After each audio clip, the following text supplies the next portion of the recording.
एक युवा राजकुमार आर्यकेतु अपने घोड़े पर सवार होकर घने जंगल की ओर बढ़ रहा था। उसे एक प्राचीन रहस्य को सुलझाना था।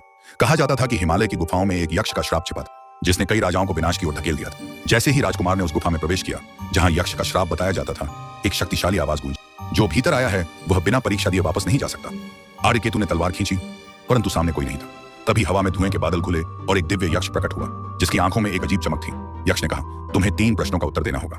यदि उत्तर सही हुआ तो श्राप समाप्त होगा, गलत उत्तर देने पर तुम्हारी आत्मा भी इस गुफा में कैद हो जाएगी। पहला प्रश्न, संसार में सबसे मूल्यवान वस्तु क्या है? राजकुमार ने उत्तर दिया, समय सबसे मूल्यवान है। जो समय को व्यर्थ करता है वह जीवन को व्यर्थ करता है। दूसरा प्रश्न, सच्ची शक्ति किसमें निहित होती है? राजकुमार ने उत्तर दिया, अहंकार में नहीं, संयम में। जो अपने क्रोध और लालच को नियंत्रित कर सके वही सच्चा शक्तिशाली है। तीसरा प्रश्न, सच्चा राजा कौन होता है? राजकुमार ने उत्तर दिया, जो अपने लोगों की भलाई को अपने सुख से ऊपर रखे वही सच्चा राजा होता है। यक्ष मुस्कुराया और गुफा में एक दिव्य प्रकाश फैल गया। यक्ष ने कहा, तुम्हारे उत्तर सत्य पर आधारित हैं, इसलिए यह श्राप समाप्त होता है। अचानक